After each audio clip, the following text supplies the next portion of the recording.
Chuck wants to discuss his deconversion story here. Chuck, you are live on Truth Wanted. What's going on? Hello, Chuck. You are live on Truth Wanted. If your phone is muted, you should unmute it because you are live. I am. I'm sorry. I'm speaking with Dan and Sara, correct? Yes, you are. Thanks so much. Yeah, no worries. I get it. You're waiting on the line. You put yourself on mute. It's all good. I appreciate it. Yep, you're live on the air. So what's going on? Sure. Yeah, just got a couple pups around the house, including an actual puppy, so he's very barky. So yeah, on me. Anyway, yes, I'm from California. I know my story. This clip might not be as clickbaity as some of the people that disagree with you, but I thought that a lot of people might find it valuable, and this is something that I've never discussed before. So I'm telling the story off the top of my head, so excuse me if I, meander a bit, but I'll try to be as concise as possible. No worries. I appreciate your intent on conciseness. But yeah, this is your first time telling it, so that's a really big deal. Thanks so much for deciding to share that on the show. I'm happy to hear it. But don't feel like, this isn't like testimonies, right? You don't have to compete with anybody.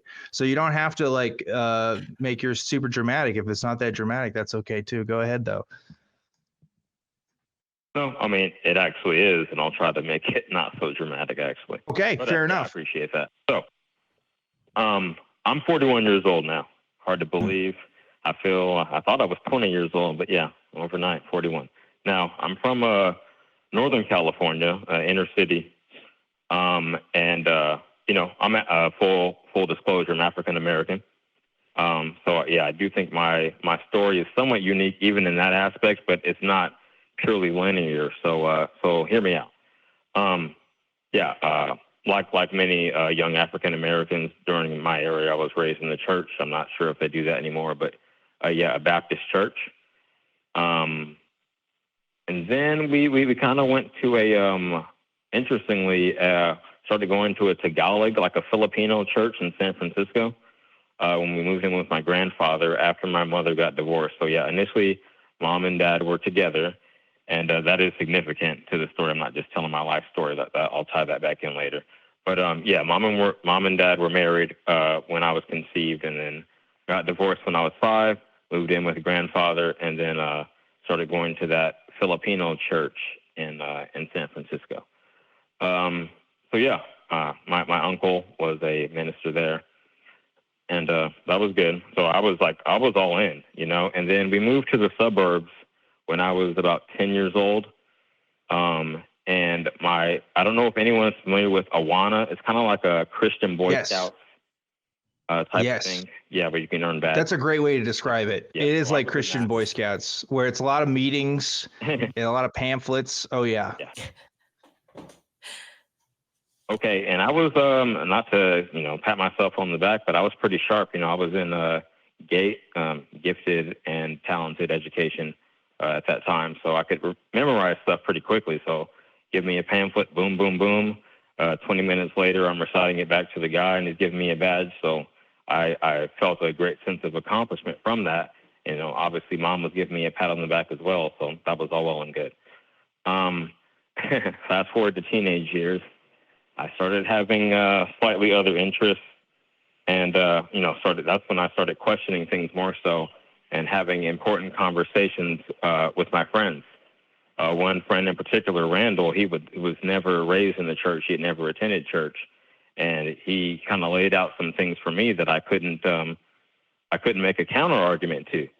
I just remember I can't remember all the back and forth, but at the end of the day, that night, we were having our little slumber party and playing Nintendo 64. He was like, I was like, well, what if you're wrong? He was like, well, how do you know that? How do you know what's going to happen after?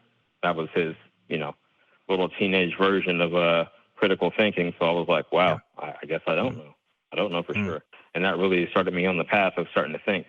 Okay, so fast forward a couple more years, I'm in college, and I like learning, like I said before. So I had a wide variety of interests. My first major was actually psychology. I don't know what I thought I was going to do with that, but I was just interested in, understanding the human mind and human nature.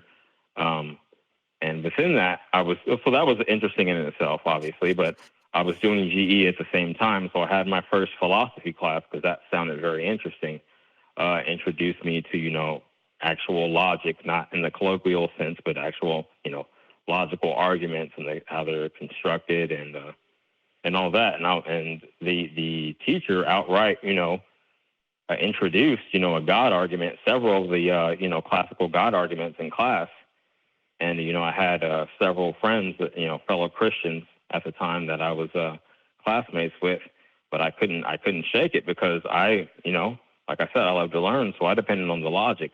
They kind of shook it off like, oh, yeah, that's just school. But I was like, well, how can you refute what he said, Because I would participate in the discussions wholeheartedly and really engage with it because I'm trying to get to the bottom of it.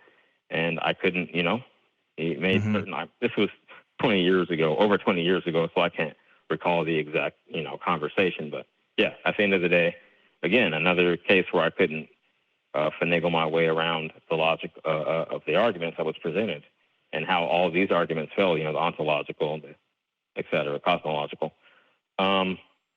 So I said I was trying to be concise. I appreciate you guys giving me time, and you guys are very silent. Yeah. It makes me a little nervous. No, it's okay. Sorry. Maybe I should cut in more. No, I want to be able to give your space to be able to tell your story. I think that's important, because you said this is your first time talking about it.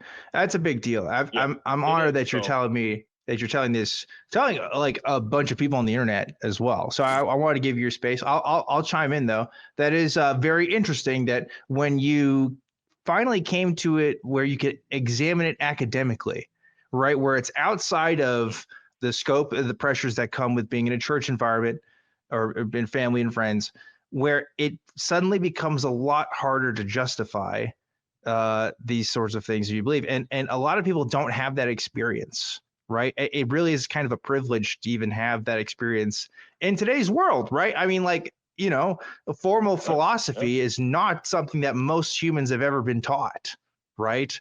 To be able to critically think and to look at this stuff. So it's very interesting that was part of your experience. Go ahead. Oh, thank you. Okay. No, I do appreciate you interjecting just to break up the monotony. Okay. So, and I have gotten, just as a sidetrack quickly, I have gotten used to letting my voice be heard on the internet lately. Mostly, nothing like this, but mostly like on boxing channels and things of that nature where my opinion really doesn't matter. But this is the first time I'm really speaking from the heart on what I went through. So allow me to continue. So after college, me and the ex-wife used to watch The Atheist Experience all the time. I don't know, this was roughly 15, it's hard to believe, 18 to 15 years ago. So, yeah, I mean, I don't know if I was watching it to reinforce my beliefs or just to see if there were any good counter arguments against my position. But by then, after I'd been through a couple of philosophy classes, I was firmly atheist. I didn't know exactly how to define myself. I've since kind of settled on agnostic atheist is the best definition, but we'll get to that in more detail just a bit later. Give me a couple minutes. So. Yeah. All right, Chuck. We have been going in this story for a little bit now. I know you said you want to be concise here, but this show is about conversations. Yes, I'm almost right. So just FYI, I'm letting you know. I got you. Okay. Cool. I mean, as concise as a lifetime story can be, I suppose, the 41 years. Sure. So yeah, firmly agnostic atheist. Now, roughly 4 years ago, I guess 3.5 years ago, my mother unfortunately suffered several traumatic brain injuries, and she was a lifelong Christian. Obviously, she's the one that brought me up in the church, right? So I was tasked with being her full-time living caretaker, and I did teach her a couple things like that I had found helpful after my divorce, like yoga and meditation, some more secular things that had been scientifically proven to help rebuild the brain, neurons, neuroplasticity. I don't know how much you guys know about that. I Sure. studied it, thankfully, I studied it somewhat before, prior to this happening, so I had some background going in. But it was obviously still a heavy burden, something I wasn't prepared to carry. But we were doing well for a time. And part of our routine, because she believed in it, I would put like a little, church, like a sermon or something, playlist on YouTube, and have her scroll to it, because she was actually able to to scroll to the videos at the time. Mm-hmm. I'm sorry, on YouTube. So I would show her how to do that, and it seemed to help her. And unfortunately, one night I was out and playing softball, and she had a bad fall, and ended up going to a nursing home. But the reason I even mention all that is during that time, I kind of, desperate times call for desperate measures. So I kind of slipped back into hoping that somehow the God she believed in could save her, because that's where I relocated to help her get better. But I wasn't quite able to get us over the top, and I feel a tremendous amount of guilt for that. But to put a bow on it, the reason I say all that is an emotional appeal, or hoping that something is true, I've learned is never enough reason to justify a belief, no matter how badly you want it to be true, and how much good intention and love is behind it. So I'll leave it there. If you guys want to ask me any questions, I'll be happy to. Thank you so much, Chuck, for sharing that with us, especially again, for the first time. That is a hard thing to share. I want to ask a clarifying question, because you said you felt guilty about something, and I couldn't quite hear what you were saying there. What were you saying that you felt guilty about? Excuse me. So yes, I was a 24/7 living caretaker, so it was just me, and but and it was seemingly good advice that I need to have my own life. So the thing that I enjoy doing for myself, for recreation, is softball. So I was out playing softball one night, and Mom had a bad fall. This was after I had been living for about 2 years. I've been living there for about 2 years, and just one random night I was out and she had a bad fall. But there was no one. No one else could be responsible. It's not her fault. So I put that on me still to this day. That's a hard thing to put on yourself, though, Chuck. Yeah. Right? Sometimes things are nobody's fault. Yeah. Yeah. I mean, not to turn this into a therapy session for you, because I don't know if that's what you are asking for. But, when I hear someone say, I feel a lot of guilt for this, for something like that, where that's something, you were there, like you said, you're the 24/7 assistant caretaker. You need a life of your own too. You can't be there 24/7 all the time. You got to sleep, right? You got to have a social life. I'm sure you were probably doing your best. That's a lot to feel guilty about, just because you were out one night doing something else. I don't know, Chuck. That sounds like a pretty harsh way to talk about yourself. You're probably right. I'm sure I'll listen back to this conversation. Like I said, it was just a stream of consciousness type of thing. One more thing I want to say before I get off, because I know I've taken up enough of your time already. That after, in my post-divorce phase, when I was discovering yoga and meditation and all that, I did fall in with a meditation group who ended up being like on some, how can I describe it? A Brahmin type of thing. And then I have looked into some Buddhism things, like I can't pronounce the guy's name, but you know what I'm talking about, Don. Anyways, I've listened to some Buddhist audiobooks, and I was looking at some of the Eastern religions, after, just to try to gain some sense of grounding and connection with humanity. So, in my opinion, not that I believe in a deity again, but those things have helped me connect with a more humanitarian side of things.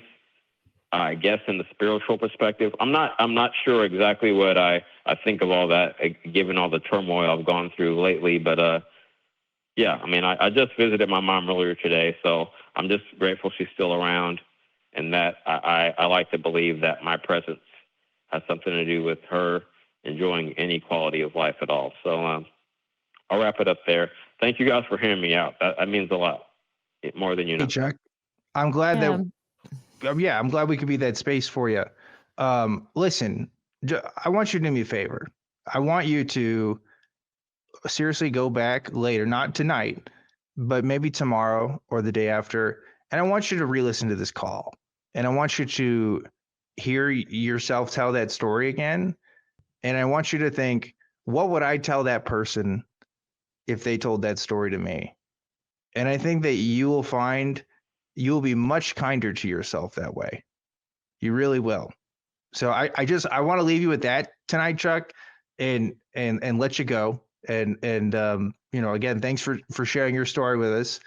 And I hope you're finding the peace that you're looking for, especially after all those events. I hope that you call in again so we could talk about other subjects too. You sound like you got a lot of other stories to tell, and I would look forward to hearing more of that. But until then, thanks again, Chuck. Thanks for calling to the program.